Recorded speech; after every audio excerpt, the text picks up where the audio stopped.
কুরবানি নিয়ে মুখ্যমন্ত্রী শুভেন্দু অধিকারীর সঙ্গে আলোচনা করলেন বিধায়ক হুমায়ুন কবির। জানিয়ে রাখি আপনাদের, কুরবানি নিয়ে মুখ্যমন্ত্রী শুভেন্দু অধিকারীর সঙ্গে আলোচনা বিধায়ক হুমায়ুন কবিরের। হুমায়ুন কবির তিনার বক্তব্যে বললেন, কুরবানি নিয়ে কোনো অসুবিধা নেই, কিন্তু ঘেরা জায়গায় কুরবানি করতে হবে। বিস্তারিতভাবে কি বলেছেন শোনাবো আপনাদের। এই ভিডিওটি যারা দেখছেন, ভিডিওটি শেয়ার করবেন, চ্যানেলটি লাইক করবেন আর সাবস্ক্রাইব করবেন। আই লাভ মাই ইন্ডিয়া, মেরা ভারত মহান। একজন পশু কুরবানি দেবে, সেটা 14 বছরের, তাদের কি কোনো বার্থ সার্টিফিকেট আছে?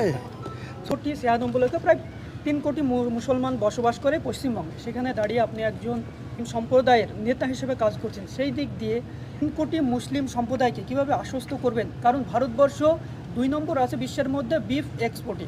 পাশাপাশি যে বিফ কোম্পানি থেকে চাঁদা দেওয়া হচ্ছে, সেটাও কিন্তু ভারতীয় জনতা পার্টিকে সবথেকে বেশি চাঁদা দিচ্ছে। তারপরেও যে পশ্চিমবঙ্গে গরু হত্যা নিয়ে যে কঠোর পদক্ষেপ নিয়েছে, তাতে কি মুসলিম সম্প্রদায়ের মানুষ যারা কোরবানি দেয়, যারা উৎসর্গ করে নিজের দেখুন, যে জিও বেরিয়েছে বা যে বলি উল্লেখ করে, যেটা গোহত্যা সম্বন্ধে যে জিও বেরিয়েছে বা যে অর্ডার বেরিয়েছে, সেটা কোনো মতেই মুসলমান সম্প্রদায়ের এই যে কুরবানি বা যেটা ঈদুল আজহা, এটার সঙ্গে এক করলে চলবে না। এটা গোটা বিশ্বের মুসলমানরা 1 মাসব্যাপী যেমন রোজা রাখার পর খুশির ঈদ পালন করে, ঈদুল ফিতর পালন করে, একইভাবে ঠিক ওই সময়ের থেকে 2.5 মাস পরে চাঁদ দেখে কুরবানি হয়। এখানে কোনো কম্প্রোমাইজ মুসলমান সমাজের মানুষ করবে না। তবে হ্যাঁ, মুখ্যমন্ত্রী আমাকে পার্সোনালি বলেছেন যে আপনি একজন মুসলিম সমাজের মানুষ, দায়িত্বশীল নেতৃত্ব, একটা নতুন পার্টিতে বিলং করছেন বা বিধানসভায় সদস্য হচ্ছেন, আপনি দেখুন এই সম্প্রদায় যেন ওপেন কিছু না করে, সাইলেন্টলি করতে বলেছে, ঘেরা জায়গাতে, নিজেদের জায়গাতে, যাতে অপরের কোনো অসুবিধা না হয় সেটা দেখার জন্য বলেছেন। আমি আপনাদের মাধ্যমে আজকেও দুপুরে 12টার পরে প্রেস কনফারেন্স করে বলেছি, কালকে বিধানসভায় দাঁড়িয়েও বলেছি। তো আমরা বলবো, মুসলমান সমাজের এই পবিত্র কুরবানি নিয়ে কোনো এত যে বিভিন্ন রকম ধরনের প্রচার আসছে, ভয় দেখানো হচ্ছে, ভীতি দেখানো হচ্ছে, এতে এক শ্রেণীর কতিপয় স্বার্থন্বেষী মানুষ এটাকে বেশি করে মুসলিম সমাজের এই ঈদুজ্জোহাকে নিয়ে কথা বলছে। এগুলা মোটেই, আর একদম কিছু পুলিশ আধিকারিক তাদের নিজেদের এই সরকারের কাছে তাদের নাম্বার বাড়ানোর জন্য তারা অতিরঞ্জিত কিছু নির্দেশিকা দিচ্ছেন। কাউকে বলছেন এই 14 বছরের পশু দেখাতে হবে, তারপরে কুরবানি দেওয়া হবে। আমি সেই সব পুলিশ আধিকারিককেও বলবো, আর রাজ্যের মুখ্যমন্ত্রীকেও বলেছি যে একজন পশু কুরবানি দেবে, সেটা 14 বছরের, তাদের কি কোনো বার্থ সার্টিফিকেট আছে? তো কি করে তার বছর নির্ধারণ করবে? এসব হিন্দু সম্প্রদায় কোথায় গোমাতার কোনো আমাদের অসুবিধা নেই। ওনাদের গোমাতা ওনাদের ধর্মের মতো, তেনারা গোমাতা বলবেন, আমাদের কোনো অসুবিধা নাই। কিন্তু যেটা আপনাদের একজন সাংবাদিক বলল, ভারতবর্ষের আগে দেখুন যে ভারতবর্ষ থেকে এক্সপোর্ট ইম্পোর্ট হয়, গরু বা মোষের মাংস এক্সপোর্ট ইম্পোর্ট হয়। তারা কারা করে? তারা বেশিরভাগটাই দিল্লিতে যতগুলি কসাইখানা আছে, শাটার হাউস আছে, তো এদের অধিকাংশই হিন্দুত্বরা চালায়, হিন্দু মালিকানা চালায়। তারা কোটি টাকা গভর্নমেন্টকেও রেভিনিউ দেয়, তারা ফরেন মানিও সংগ্রহ করে। কারণ এটাই, আপনারা সবাই অবগত আছেন যে 18তম পশ্চিমবঙ্গের বিধানসভা নির্বাচন খুব সুন্দরভাবে, সুস্থভাবে ইলেকশন কমিশন 2 দফায় বিগত দিনের সমস্ত নজিরকে ভেঙে, রেকর্ডকে ভেঙে 2021-এ 8 দফা, 2024-এ পার্লামেন্টে 7 দফা এবং 2026-এ 2 দফায় যে নির্বাচন, যথাক্রমে 23শে এপ্রিল 152টি সিটে এবং 29শে এপ্রিল 142টি সিটে, তার মধ্যে একটি পেন্ডিং আছে। 29 এপ্রিল যে ভোট ছিল ফলতাটা পেন্ডিং আছে, ইলেকশন কমিশন তার ডেট 21 মে রেখেছেন এবং 24 মে তার কাউন্টিং হবে।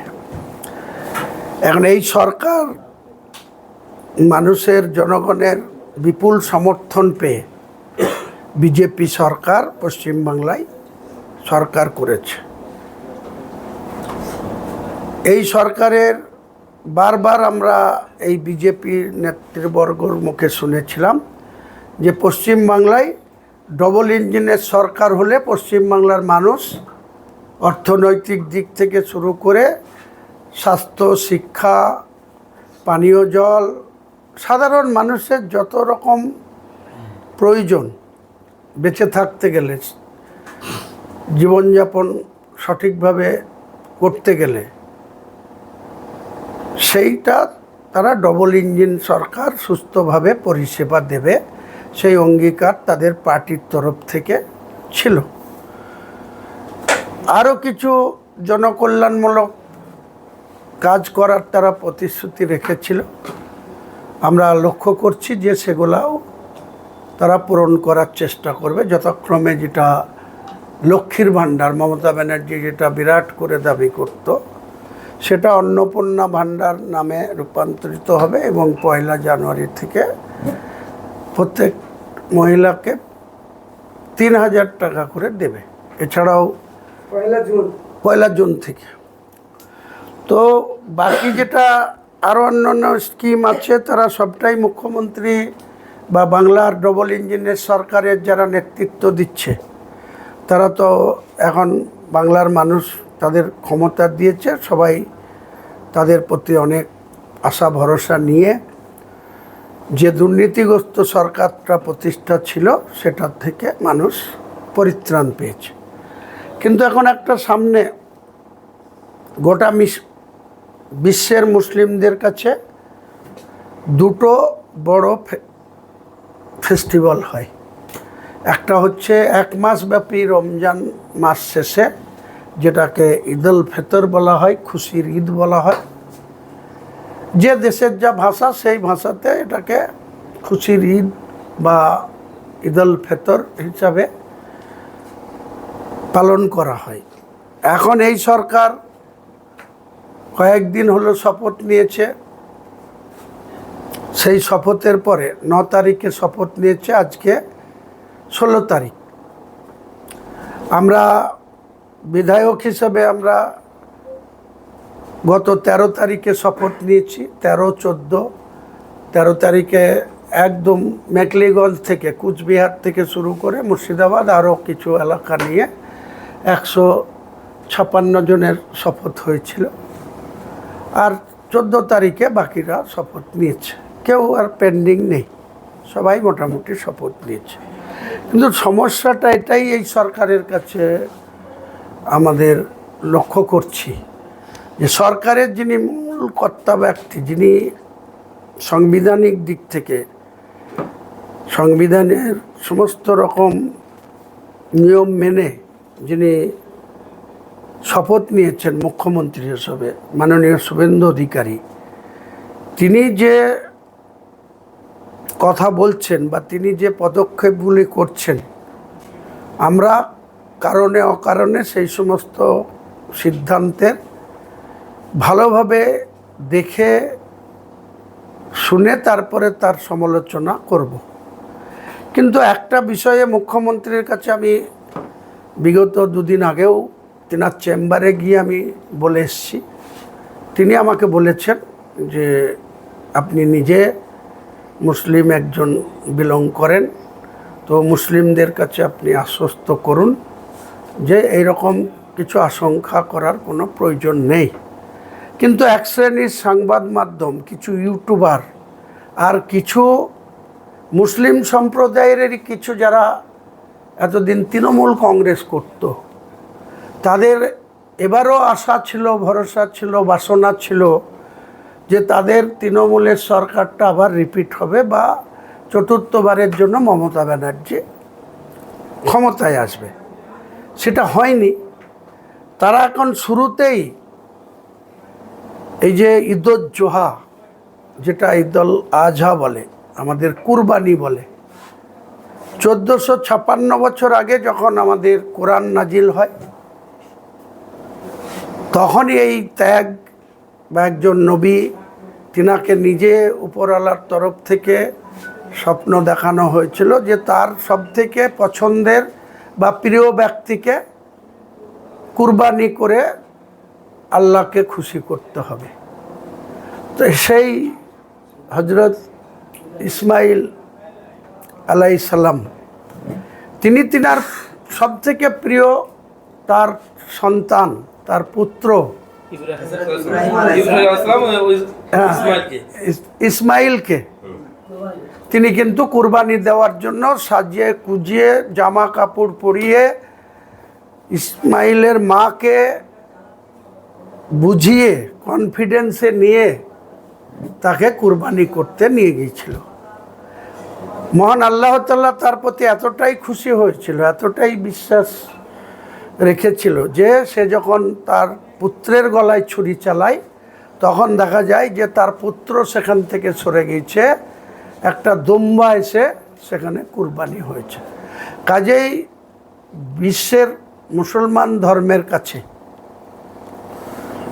এই কুরবানি অত্যন্ত পবিত্রতার সঙ্গে ত্যাগ, যাদের অর্থ বল আছে, যাদের অর্থনৈতিক সচ্ছলতা আছে, যাদের এই অর্থ খরচ করার ব্যয় করার মতো ক্ষমতা উপরওয়ালা দিয়েছে, তাদের প্রত্যেকের কাছে কুরবানি একটা নির্দেশ আছে যে কুরবানি তাদের দিতেই হবে।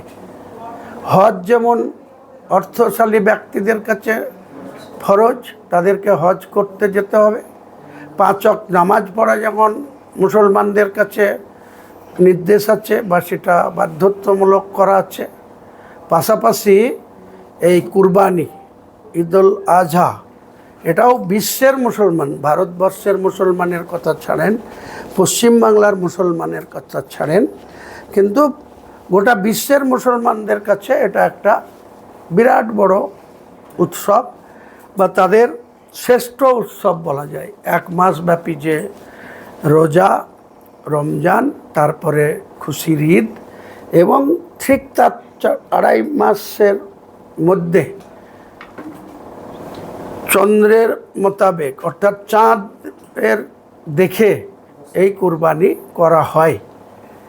সেটাকে রাজ্য সরকারের কিছু আধিকারিকরা, যেটা ওপেন বলিদান করা যাবে না এইরকম একটা নির্দেশিকা বের করেছে, আর সেই নির্দেশিকাতে মুসলমান সম্প্রদায়ের মানুষ ভীত সন্তুষ্ট হয়ে গেছে।